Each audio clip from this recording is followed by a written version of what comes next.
Hello mga kalakwatso! Welcome back sa Louie TV! Ang pupuntahan natin ngayon ay ang Yuan's Food House na matatagpuan sa bayan ng San Quintin. Lagi nga ditong blockbuster kaya tara tikman natin ang bago sa kanilang menu. Unahin na natin ang kanilang creamy carbonara for 140 pesos, good for 2 servings na creamy at yung beef liver na hinalo talagang nanunuot. Ang kanilang spaghetti, sweet style spaghetti siya, cheesy at hindi mapaminta. Next, ang kanilang creamy tuna pasta ang nalasahan ko, regular na lasa ng tuna in can with a twist of creaminess flavor. Susunod naman ang kanilang tuna pasta, iba naman ang atake nito dahil salty flavor siya. Sakto talagang pang balance pag in-squeeze yung lemon. Lasang-lasa din ng bell pepper. Yakisoba for only 80 pesos. Kakaiba nga dahil may crab stick ito mga kalakwatsa. Peppery salty flavor siya pero nandun talaga ang lasa ng yakisoba. Nakakapanibago lang mga kalakwatsa habang kinakain dahil makapalang noodles niya. Hindi tulad ng regular kong kinakain yakisoba na parehaba at manipis. Next, ang kanilang pansit batil patong for only 100 pesos, good for 2.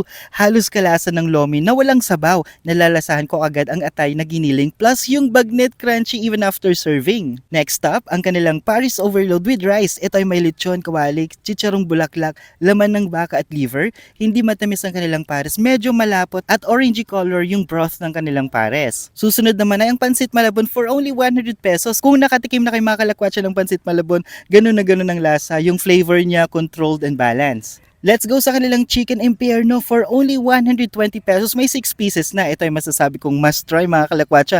May konting sweetness sa unang subo pero sa huli sumisipang anghang flavor ng kanilang chicken. Perfecto para sa mahihilig sa maanghang. Susunod ang chicken teriyaki for only 120 pesos. 6 pieces din ito.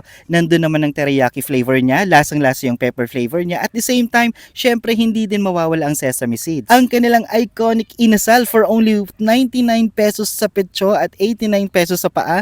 Wala akong ibang masabi kundi kung natikman nyo na ang mang inasal, nakukuhang-kuha nila ang lasa, apaka-perfect. Ang kanilang barbecue, na swak sa budgeted pero quality pa rin. Purely naman at malalaking chops ang kanilang barbecue. Walang taba sa huli ng stick na usual natin kinakain sa barbecue. Pero grabe yung kanto style na lasa ng barbecue ay nandun at nilevel up pa talaga nila yung lasa. Super classy but affordable for only 59 pesos for 2 pieces. Susunod naman ang kanilang fried chicken, fried chicken. Hindi siya masyadong maalat, hindi rin na-overpower ng lasa ng kanilang breading. Dahil hindi lang siya puro breading, crunchy at yung gravy the best. 40 pesos para sa 1 piece chicken with rice at 65 pesos naman para sa 2 pieces chicken with rice. Murang-mura talaga. At pag nauhaw naman kay mga kalagwatsa, worry no more dahil sa Yuan's madami kang pagpipili ang inumin. I-like ng kanilang Facebook account at bumisita na sa kanilang store. Maraming salamat po pala sa mga staff ng Yuan's na apaka-babait at apaka-accommodating. The best kayo.